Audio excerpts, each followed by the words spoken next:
Olá, pessoal. Nós vamos a mais um podcast do Carlos de Souza Advogados, abordando sempre um tema de interesse dos empresários. E hoje nós vamos falar sobre algo que voltou à tona recentemente, com o julgamento do tema 1389, que é a pejotização. Esse assunto é relacionado à área trabalhista do Carlos de Souza Advogados, e nós temos aqui hoje como convidados a nossa sócia, que trabalha nessa área, especialista em direito do trabalho, doutora Roberta Calimã, e temos também o sócio fundador do escritório, Sérgio Carlos de Souza, que vai falar também sobre o aspecto empresarial da pejotização.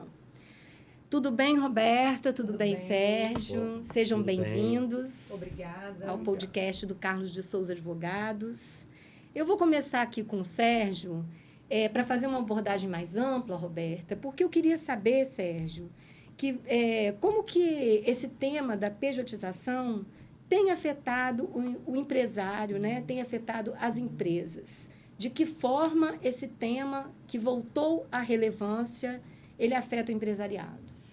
Só um esclarecimento, desde já, é que ainda não houve o julgamento. O Supremo Tribunal Federal não julgou ainda. É que o ministro Gilmar Mendes tinha dado uma decisão há pouco mais de um ano, suspendendo todas as ações, em torno de 50 mil processos na Justiça do Trabalho que tratavam sobre o tema, até que o Supremo viesse a deliberar.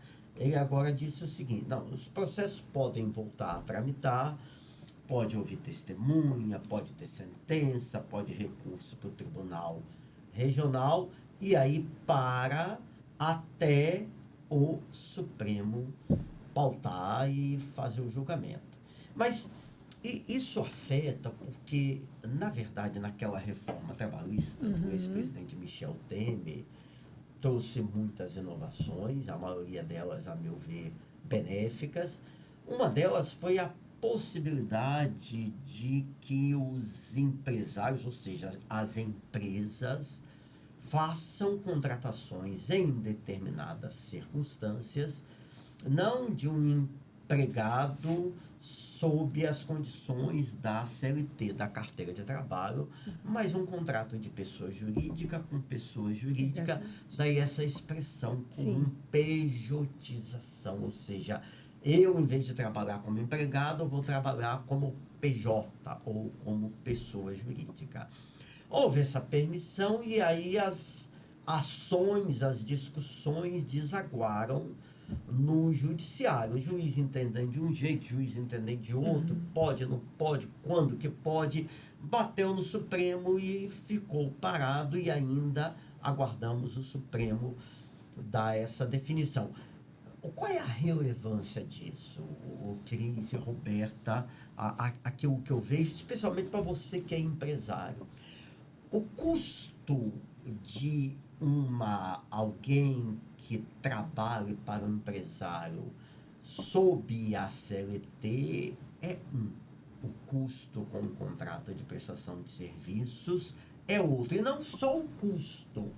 Naturalmente, o custo na CLT é bem maior, mas é a própria agilidade e outra coisa, o interesse do contratado. Sim. Porque muitas vezes o contratado ele fica preso num contrato de trabalho, na CLT, e hoje nas relações modernas, a pessoa com a internet, com a tecnologia, ela pode trabalhar de dia em uma coisa, de madrugada ela pode prestar um serviço, então ela quer ter flexibilidade, quer fazer um home office, quer ter mobilidade. Então, isso é uma modernização. Então, o impacto para as empresas, caso haja uma interpretação muito restritiva que iniba a pejotização, o impacto é péssimo para o mundo empresarial. Daí, especialmente, os escritórios, os advogados que representam majoritariamente o empresário, todo esse lado está muito apreensivo com o tema. Certo, com certeza é um tema de muita relevância, né, Roberta? Roberta, eu queria que você falasse um pouco sobre a questão da definição da pejotização, o que é pejotização, né? E como que isso também é relevante para aquele que é contratado sob esse sistema e não sob o sistema da CLT. Então, pejotização nada mais é do que uma pessoa física prestando serviços como pessoa jurídica, com CNPJ. Isso não é ilícito, isso não é errado. A questão é como é feito. Primeiramente, tem que pensar num contrato, não um contrato padrão, genérico, mas um contrato personalizado que, de fato, possa blindar o empreendedor, né, a empresa, e também que defina regras claras. E, especialmente, assim, o STF tem prestigiado até então, desde o tema 725, a liberdade na contratação entre pessoas jurídicas. Mas o grande problema nasce quando existe fraude. Então, esse cuidado que o empregador tem que ter. O empregador não, a empresa, né, que vai contratar um prestador de serviço. Não pode haver fraude, tem que estar atento à prática. O contrato, esse contrato que eu disse, bem feito, bem formulado por uma banca, né, de advogados especializada, ele está refletindo na prática como está sendo a relação dia a dia da execução desse contrato. Certo. Porque se ficarem presentes requisitos que caracterizem o vínculo de emprego, como subordinação, se faltar liberdade, né, que Sérgio até falou, que o prestador de serviços precisa ter, pode ser caracterizado o vínculo de emprego. Entendi. Então, é muito importante que haja uma assessoria jurídica desde o nascedouro da relação. Exatamente. Entre a empresa e essa pessoa física que vai prestar serviços com base no CNPJ. Perfeito. Roberta, quais são as características que, vamos dizer assim, baseiam essa relação de tal forma que ela não seja entendida como uma relação de emprego, e sim como uma relação entre o colaborador representado pelo CNPJ e a empresa? Então, nós temos que pensar sempre em autonomia, liberdade. Esse tem que ser o cerne quando for confeccionar um contrato. E o contrato tem que prever isso. Não pode o prestador de serviço receber ordens diretas dos gestores da empresa ou de prepostos. Ele tem que ter liberdade. Não pode cobrar horários, ter que justificar ausências. Ele tem que ser livre para executar exatamente o escopo do contrato. E é obrigatório que essa prestação de serviço seja feita em home office? Pode ser feito no local da empresa? Tem algum empecilho quanto a isso? Então, o ideal é que sejam fixadas a maior liberdade possível do prestador de serviço. Que ele tenha essa possibilidade de definir como isso vai ser feito, que ele possa negociar essas condições. Não pode ser engessada as obrigações para o prestador de serviço para não caracterizar um trabalho como se empregado fosse. E é obrigatório que essa pessoa física que está prestando serviço como CNPJ tenha outros empregados, outros colaboradores também? Não é obrigatório. Ou pode estar sozinha? Não é obrigatório, mas seria o ideal, né? Se ele tiver outras pessoas que também possam se fazer substituir, que é a questão da pessoalidade, né? Que é um dos requisitos para a caracterização do vínculo de emprego. O ideal é que tenha outras pessoas que também possam executar. No entanto, isso não é algo assim engessado. Ele pode também ser um MEI, né, que é um microempreendedor individual, ele pode sozinho ser um prestador de serviço, mas conquanto que tenham essas características que eu disse sobre liberdade, né, sobre autonomia na execução do serviço. Ele não pode receber ordens dos gestores. Em suma, seria isso. Certo. Sérgio, eu gostaria de saber de você. Para o empresário e para o colaborador que opta por prestar serviço como PJ, né? Com CNPJ. Você acha que isso pode contribuir para o crescimento de ambos, tanto da empresa quanto para o colaborador que opta por esse tipo de relacionamento, de relação jurídica? Eu não tenho a menor dúvida disso.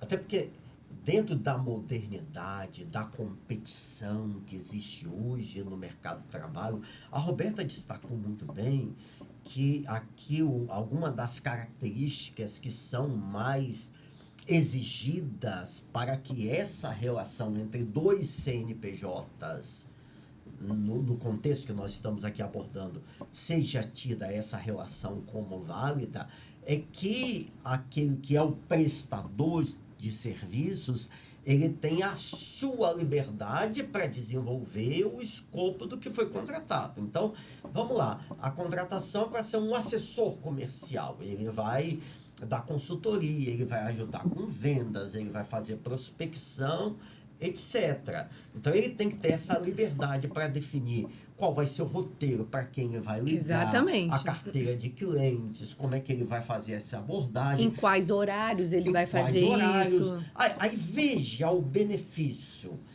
Se essa pessoa tem essa liberdade, geralmente, uma observação importante, Roberta, geralmente, vamos lá, digamos que a contratante, a empresa que está contratando essa PJ, Sim. esse empresário, em muitos casos individual, digamos que essa empresa seja uma casa pet, né? Uma loja uma loja pet.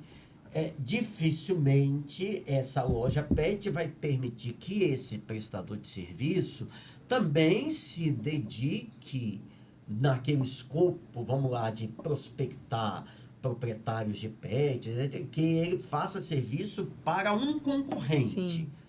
Que faz todo sentido. Mas ele pode, nessa liberdade que ele tem, e aí a expertise dele vai aumentando, o cacife dele, porque ele está prestando um bom serviço, ele tem visibilidade. Daqui a pouco, ele consegue um cliente na área de frutas e verduras, um outro na parte de impressão, um lojista de moda. Essa liberdade proporciona que aquele que poderia ser tido como empregado com CLT, em vez de ele ficar aprisionado a um escritório, a um regime, que se amanhã o empregador dele, ou seja, a empresa que o contratou, o dono acorda mal-humorado, você vai embora, eu vou pagar a rescisão, e o camarada tem 10, 15 anos, caiu o chão para ele. Não tem, o que ele vai fazer? Tem que se reinventar. Se ele estiver com essa liberdade, não só no contrato, mas na sua mente, uma mente destravada para trabalhar, para prospectar, para fazer outros negócios, ele vai aumentando o leque de opções dele, ele não vai ficar... Não vai depender só de uma pessoa. Só de se ele perder aquele que foi o início de tudo, mas ele já está inserido dentro de um mercado. Então, é bom para os dois. E para quem contrata, além da questão de custo, obviamente, que diminui um pouco, sem sombra de dúvida, ele também vai ter um profissional que não é... cuja visão não estará restrita a somente aquela empresa que é a empresa dele, mas é uma visão que vai se ampliar no mercado. Isso inevitavelmente vai refletir no resultado que o negócio busca alcançar. E me permita interromper, mas Sérgio tocou num ponto muito interessante, que seria a ausência de exigência de exclusividade. Era a minha próxima pergunta. Entendeu? Porque gera ao profissional liberal a possibilidade de ter outros ganhos, prestar serviço para diversas outras empresas, e também protege, blinda a empresa contra o vínculo de emprego. É uma forma também de proteger a empresa, não exigir que o trabalho seja executado de forma exclusiva. Mas isso pode ser feito? Exigir exclusividade? Sim. Pode, mas assim, é importante... Descaracterizaria essa relação? Então aumenta o risco, aumenta o risco, mas nós precisamos avaliar todo um contexto, caso a caso. Não tem como dizer que só isso caracterizaria. Eu já percebi uma coisa, que na contratação da PJ é de suma importância uma consultoria jurídica. Perfeito. Porque assim é possível, você que é o nosso ouvinte, né, que está aqui nos assistindo, é possível, então, avaliar esses riscos, tanto de uma parte para com a outra, e eliminá-los ou minimizá-los quando da contratação. Uma outra dúvida que me surgiu é a seguinte, Roberta, quanto à pessoalidade. Existem questões que determinados profissionais são obrigados a assinar a responsabilidade técnica. Vamos lá, um exemplo, um engenheiro que é contratado como PJ. É possível que o contratante, então, exija a pessoalidade e, ainda assim, não se perca a caracterização ou que se exija a existência de algum vínculo?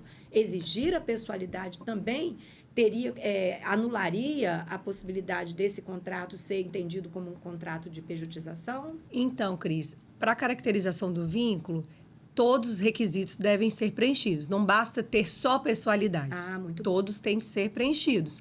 No entanto, é necessário avaliar o contrato caso a caso para verificar as outras nuances, para ver se é possível fazer essa exigência, dada a necessidade do cumprimento de uma norma técnica, né?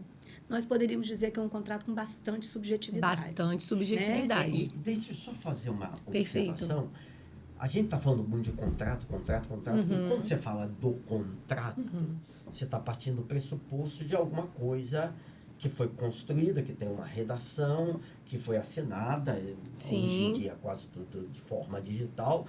Mas tão importante quanto aquilo que as partes assinam, ou ainda mais importante, é a prática. É a prática. É a de realidade. fato, né? Sim. Não é? É alguma coisa que faça sentido. Perfeito. Não pode... você quer ver uma coisa, Cris? Eu não sei nem se você pensava em perguntar sobre isso, mas se pensar já está respondido. Que é o seguinte, digamos que você vai contratar, eu vou voltar no exemplo que eu já dei, a pessoa que vai prestar uma assessoria comercial na área de vendas de determinada empresa. Ela tem o CNPJ, ok, tá bom. Só que no CNPJ, lá na descrição do tipo, do ramo de atividade, que é o chamado CNAE, que é um cadastro nacional, tá lá fotografia. Isso por si só já gera uma brecha fora do normal. Pega lá. Você é do ramo de fotografia, o seu CNAE, está lá no seu cartão do CNPJ. Você está prestando serviço de assessoria comercial, então isso já pode causar uma ruptura no entendimento de que aquele contrato seria válido. Nada impede que uma pessoa hoje se dedica à fotografia, amanhã está na parte comercial, mas o empresário deve aferir. Não, você vai trabalhar na parte de vendas, então eu quero que o seu CNAE, o seu registro do ramo de atividade, seja alterado para aquilo que faz sentido com o escopo da nossa contratação. Isso se for um CNPJ que tem registro na junta comercial, mas também temos a possibilidade de ser um MEI, né? Também mas mesmo assim você tem que informar, o ramo de atividade no MEI. Então, a mesma coisa vale para os dois tipos de pessoa jurídica. Isso. Tanto o MEI quanto a pessoa jurídica registrada na junta comercial. Exatamente. E pegando o gancho do que o Sérgio falou sobre, estamos falando muito em contrato, mas isso é verdade. É a questão de verificar a prática. Como está sendo, como o contrato está sendo cumprido na prática. Não adianta ter um contrato perfeito, muito bem elaborado, de 30 páginas, prevendo todas as situações, se na prática ele não corresponde ao que está escrito. Que é o que você chamou de fraude. Exatamente. Fala um pouco mais para nós sobre isso, né? Sobre essa descaracterização que pode ocorrer e que pode levar esse contrato de contratação de um PJ a ser entendido como um contrato CLT. Então, como nós falamos, né? O contrato em si entre pessoas jurídicas não é automaticamente irregular. Ele precisa ser verificado os requisitos, né? Para não ser caracterizado como um contrato de emprego, em vez de um contrato de trabalho. Então, por exemplo, não pode ficar caracterizado uma subordinação direta, ele receber ordens diretas de como ele vai prestar esse serviço. Ele não tem que ser obrigado a cumprir horários, ele tem que ter a maior liberdade possível. Ele não pode estar inserido dentro da prestação de serviço como se empregado fosse. Ele não pode se portar como empregado, ter que justificar suas ausências. Então, é esse cuidado na prática, na realidade, porque para a legislação trabalhista, a realidade importa muito. Entendi.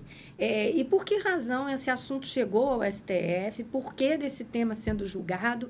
Por qual motivo que houve essa decisão de suspender e agora de retomar o andamento das ações em curso que discutem realmente essa caracterização trabalhista ou a possibilidade de reconhecimento do vínculo? Então, eu creio que foi mais ou menos o que o Sérgio já nos pontuou.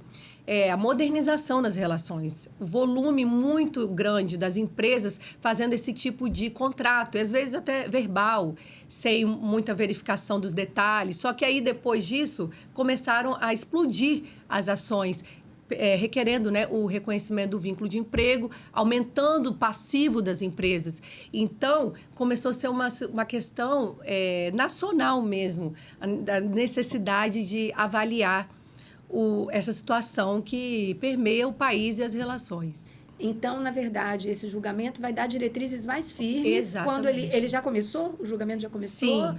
houve uma suspensão Exato. e aí ele vai continuar. Uhum. Então, o objetivo seria, então, a gente ter uma decisão que trace questões mais óbvias, né? Mas o óbvio vai precisar ser dito, Exatamente. vamos dizer assim, né? Uhum. Para que haja mais segurança. Para balizar as relações. Exatamente. E uma coisa que a Roberta falou que me chamou muita atenção é que explodiu o número desse tipo de contrato. Ou seja, você acha que houve, como consequência disso, uma insegurança jurídica para as empresas e para também os colaboradores que estão sendo contratados nessa modalidade? No início, quando veio essa reforma trabalhista e abriu-se essa possibilidade de maneira agora positivada, ou seja, dentro de uma legislação, veio um sentimento de segurança jurídica. Certo. Até então, não havia segurança. Veio um sentimento de segurança e as empresas começaram a adotar essa modalidade de contratação, mesmo que de um profissional só, para determinadas posições específicas. Isso começou a ser adotado e se espalhar como fruto daquilo que nós já falamos aqui, dessa modernização, não só das relações entre pessoas no âmbito profissional, mas das próprias relações sociais, tecnológicas, tudo isso começou a se espalhar. Quando foi para o judiciário, a proliferação de ações, eu não estou aqui fazendo uma crítica, eu estou falando um dado real. Há das ações que chegam à Justiça do Trabalho, há uma grande maioria em que os empregados têm um provimento maior daquilo que é os seus pedidos. Isso é um dado estatístico. Então, a mesa começou a virar. Então, as empresas começaram a ser condenadas. Aí veio o caos, aí veio a insegurança jurídica. Como é que contrata, como é que faz, um juiz interpreta de um jeito, o tribunal de uma forma, aquela confusão toda. Aí bateu no Supremo, aí veio uma esperança. Pelo menos o Supremo vai uniformizar, vai definir, e nós vamos saber o que fazer. E o mercado ter uma segurança jurídica. Sim, com certeza. Então, com essa suspensão e agora com a expectativa de que em breve tenhamos um julgamento definitivo, retomar uma segurança. Porque mais grave do que você não poder contratar alguém sob a forma de pessoa jurídica, mais grave do que isso, é você contratar e, eventualmente, acumulando um passivo que pode se tornar impagável. Sim, com certeza. Então, é melhor você já contratar ou você até fechar suas portas e não ter o seu empreendimento. Aí, agora eu vou voltar para a Roberta. Que passivo seria esse, Roberta?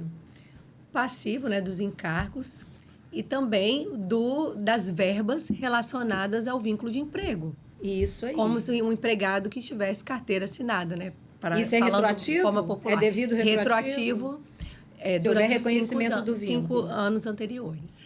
Sim, isso é importante. Só para detalhar, porque, vamos lá, eu tenho uma empresa e você, Cris, é uma profissional X, eu te contrato, pessoa jurídica, eu vou te pagar, vamos lá, R$1.000 por mês, vou descontar o tributo, você vai pagar o seu imposto e ponto final. E acabou. Se você é minha empregada com CLT, eu vou ter todo mês. Eu tenho que recolher a INSS, eu tenho que depositar o fundo de garantia, você vai ter direito a 30 dias de férias remuneradas, com o acréscimo de 1/3, tem o 13º. Dependendo da convenção coletiva, vai ter plano de saúde, tem ticket de alimentação. E as verbas rescisórias também, né? Ora, se houver dispensa. Exatamente, mais um monte de coisa. Tá certo. Então, é um risco, né? Que a empresa assumiria, né? Que seria esse passivo. Ô, Roberta, você falou uma coisa interessante sobre o contrato verbal. Aí eu queria que você falasse até para quem está nos assistindo e que hoje está numa situação como essa. Você tem uma empresa e você tem um PJ trabalhando, mas foi tudo contratado informalmente. Só no bigode. Dá tempo de corrigir? Então, eu recomendaria correção urgente. Porque, dada, né, tudo que nós falamos até aqui, os diversos riscos, empresas podem simplesmente fechar as portas por conta desse passivo trabalhista, que pode ser muito alto. Então, dá para corrigir. Dá para corrigir. A empresa pode chamar esse colaborador que trabalha com o PJ e falar, olha, eu decidi aqui agora que nós vamos ter que colocar formalmente a nossa relação, que é uma relação de fato, né? Sim. Subjetivamente falando, é uma relação de fato, como PJ e empresa, e eu quero, né, organizar aqui. Então, é possível corrigir essa situação. Corrigir, mapear todas as relações, orientar, dar treinamento aos gestores. Todo mundo que se relaciona com o prestador de serviço é importante ser treinado para como vai passar as demandas, as ordens de serviço e arrumar a casa. Porque ordem de serviço não necessariamente significa subordinação, não é isso? Sim, ordem de serviço que eu estou querendo dizer... Tem que haver uma coordenação, de qualquer maneira, né, perfeito. Ordem de serviço que eu estou querendo dizer, quem vai passar o serviço, seja por e-mail ou mesmo uma OS, né, como tem muitas empresas, demandas pelo WhatsApp. Então, as pessoas que tratarão diretamente com o prestador de serviço precisam ser treinadas, além de ter um contrato, né? O que eu queria dizer é que dentro daquilo que a Roberta acabou de descrever, é possível que numa análise jurídica de alguém que está nessa situação que você perguntou, sem contrato escrito, né, tudo desorganizado, é possível até que ou o profissional pode dizer, não, vamos regular tudo aqui, mapeou, etc., fez os contratos e tal. Pode ser que essa análise diga assim, o profissional X não tem jeito. Ele está caracterizado aqui o vínculo de emprego. Ele efetivamente é um seu empregado. Aí, doutora Roberta, o que eu faço? Não, vamos fazer o seguinte, vamos eliminar esse passivo. Em vez de você simplesmente esquecer, jogar para debaixo do tapete, vamos eliminar o passivo. Vamos chamar um empregado, digamos que as verbas dele, de todo esse período, ele está lá há 2 anos, calculando o fundo de garantia, não, isso deu R$10.000. Vamos chamar um empregado, conversar, vamos fazer um acordo, ele também constitui um advogado, aí chega a um determinado valor, um meio termo, pode homologar na justiça, não é isso, Roberto? Que vai dar segurança. Que quita esse passivo, inclusive. Certo. Então, é possível regularizar de diversas formas, né? Você falou aí sobre um dos documentos que regula essa relação, que é a OS. Eu queria saber o seguinte, Roberto, como é feito o pagamento dessa pessoa que é contratada sob esse regime jurídico da pejotização? Então, essa pessoa emitirá uma nota fiscal. A nota fiscal por si só, como a gente já disse, não só o contrato, a nota fiscal, por si só, elas não vão blindar a empresa, mas é um conjunto de fatores. Por isso que é importante ter a orientação jurídica. Porque se todo esse conjunto tem um contrato bem feito, a emissão de nota fiscal, mapear como está sendo a relação prática, ter, inclusive, treinamento jurídico para isso. Entendi. Então, todos esses elementos darão mais segurança para o empresário. Então, aquele colaborador contratado sob regime de PJ, ele emite nota fiscal, Exatamente. mas ele tem que ter todos esses outros elementos, né? É apenas um dos documentos que vai permear essa relação, não é isso? Então, assim, eu gostaria, Roberta, que você finalizasse já a sua fala, dando orientações para o empresário que deseja estabelecer esse tipo de relação, né, com os seus colaboradores, e quais seriam as suas indicações a respeito desse tipo de relação, como elas devem ser estabelecidas, né, e o que deve ser ponto de atenção para o empresário quando ele decide fazer esse tipo de contratação. Então, eu entendo primeiramente que o empresário ele precisa mapear as relações, verificar todos os seus contratos, os já existentes, os que precisam ser formulados, fazer, entre aspas, essa faxina. Verificou como estão sendo verificadas como estão as relações, ele vai proporcionar treinamento aos gestores, aos prepostos que irão se relacionar com esses prestadores de serviço. E também porque, na prática, precisa traduzir tudo isso que a gente já falou desde o início do podcast. A autonomia, a liberdade nas relações, a autonomia no sentido dele cumprir o escopo do contrato sem que haja interferências. Então, seria isso, eles se ater à realidade fática, sobretudo, toda essa questão documental que a gente falou, do contrato, de emissão de nota fiscal, mas também se ater principalmente à relação prática em si. Esse é o ponto de atenção. Como de fato essa relação vai ser estabelecida. Exatamente. Né? E, Sérgio, eu queria finalizar já o nosso podcast com uma palavra sua a respeito desse tema, né? E de o quão relevante ele tem sido para o empresariado e o que você tem para dizer a eles a respeito desse tipo de relação. Se ela é saudável, se ela deve ser estabelecida, se ela é vantajosa, né? A sua opinião e já nos despedindo já dos nossos ouvintes. Bem, depois dessa aula excepcional que a Roberta nos deu, isso aí, sobre os mais diversos pontos, né? A gente sai daqui sabendo um pouco mais desse detalhe de uma disciplina que é tão relevante na sociedade, que é o direito do trabalho, são as relações trabalhistas. O que eu posso deixar sempre a prevenção, ou seja, o conhecimento prévio e a adoção de medidas protetivas antes de o problema surgir da bomba explodir. Exatamente. Isso sempre é o caminho, é o melhor. As relações entre pessoas jurídicas, essa chamada pejotização, na minha visão, eu afirmo isso sem nenhuma dúvida, isso é típico da modernidade, é necessário, isso traz crescimento, prosperidade para o país, abre um leque de possibilidades para os dois lados da moeda. Muito importante você falar isso. E isso traz crescimento, como nós comentamos há pouco, para o empresário e para aquele que pode parecer o frágilzinho num conceito que, a meu ver, é um conceito pequeno, mas limitado até. Limitado, mas ele vai se tornar grande, porque ele vai começar a empreender e aquilo pode ser uma fresta que se torna uma grande porta para ele se elevar no mercado de trabalho. Excelente. Muito obrigado aos dois, ao Sérgio e à Roberta. Obrigada a todos. Espero que a gente tenha contribuído de alguma forma com esse tema tão relevante. E nos encontramos nos próximos podcasts do Carlos de Souza Advogados e trazendo temas sempre muito importantes para o empresariado.